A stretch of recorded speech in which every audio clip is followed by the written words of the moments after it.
Breaking news Telangana ముఖ్యమంత్రి రేవంత్ రెడ్డికి సుప్రీంకోర్టులో ఊరట లభించింది.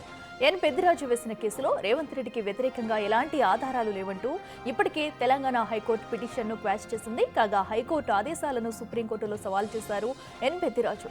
తాజాగా పెద్దిరాజు పిటిషన్ను డిస్మిస్ చేసింది సుప్రీంకోర్టు. తదుపరి విచారణ ఆగస్టు 11కు వాయిదా వేసింది. ఎన్ పెద్దిరాజుతో పాటు ఆయన అడ్వకేట్ రితీష్ పాటిల్కు కోర్టు ధిక్కరణ నోటీసులు జారీ చేసింది. ఈ క్రమంలో పిటిషనర్పై చీఫ్ జస్టిస్ బిఆర్ గవై తీవ్ర ఆగ్రహం వ్యక్తం చేశారు. తదుపరి విచారణకు పిటిషనర్ వ్యక్తిగతంగా హాజరు కావాలని ఆదేశించారు. పిటిషనర్ తరపు న్యాయవాది రితీష్ పాటిల్ కోర్టు సాక్షిగా క్షమాపణ కోరారు.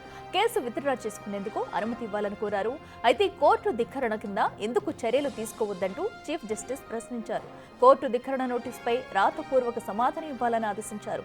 సమాధానం ఆమోదయోగ్యంగా ఉంటేనే పరిగణలోకి తీసుకుంటామని స్పష్టం చేశారు.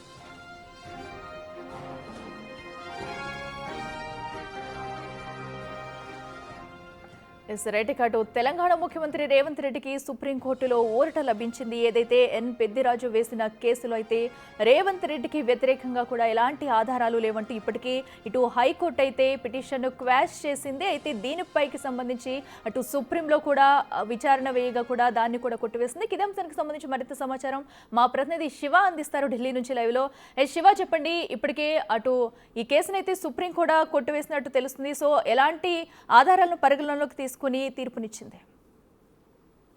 రైట్ అఖిల, తెలంగాణ సీఎం రేవంత్ రెడ్డికి సుప్రీంకోర్టు ఊరట లభించింది. భూ వివాదం కేసులో ఎన్ పెద్దిరాజు వేసిన కేసులో ఇప్పటికే రేవంత్ రెడ్డికి వ్యతిరేకంగా ఎటువంటి ఆధారాలు లేవంటూ పిటిషన్ ను తెలంగాణ హైకోర్టు క్వాష్ చేసింది. ఇక హైకోర్టు ఆదేశాలను సవాల్ చేస్తూ ఎన్ పెద్దిరాజు సుప్రీంకోర్టును ఆశ్రయించారు. ఈ కేసును వేరే రాష్ట్రానికి బదిలీ చేయాలంటూ సుప్రీంకోర్టును ఆశ్రయించిన పెద్దిరాజుకు ఇక్కడ సుప్రీంకోర్టులో కూడా దుఃఖెదురైంది. ఇక పిటిషన్ లో హైకోర్టు తీర్పు అలాగే జడ్జి పైన అభ్యంతరకర వ్యాఖ్యలు చేయడం, ఎన్ పెద్దిరాజు వేసిన పిటిషన్ ను ఈ సుప్రీం ధర్మాసనం chief justice of India B R Gavai ధర్మాసనం డిస్మిస్ చేసింది. ఇక ఎన్ పెద్దిరాజుతో పాటు ఆయన తరఫున వాదనలు వినిపించిన అడ్వకేట్ రితీష్ పాటిల్ కు కోర్టు ధిక్కరణ నోటీసులు కూడా సుప్రీం ధర్మాసనం జారీ చేసింది. ఆ పిటిషనర్ పై తీవ్ర ఆగ్రహం వ్యక్తం చేశారు ప్రధాన న్యాయమూర్తి సిజే బిఆర్ గవై.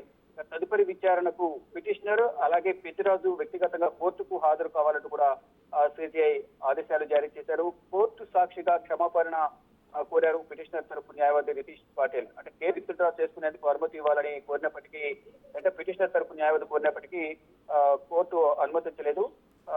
ఇటు కోర్టు ధిక్కరణ కింద ఎందుకు చర్యలు తీసుకోకూడదో చెప్పాలంటూ కూడా సిజే బిఆర్ గవై పిటిషనర్ తరపు న్యాయవాదిని ప్రశ్నించారు. ఇక కోర్టు ధిక్కరణ నోటీస్ పై లిఖిత పూర్వకంగా సమాధానం ఇవ్వాలంటూ సుప్రీం ధర్మాసనం ఆదేశాలు జారీ చేసింది.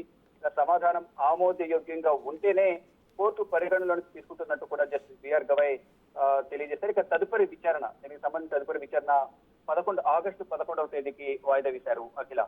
Right Shiva, thank you.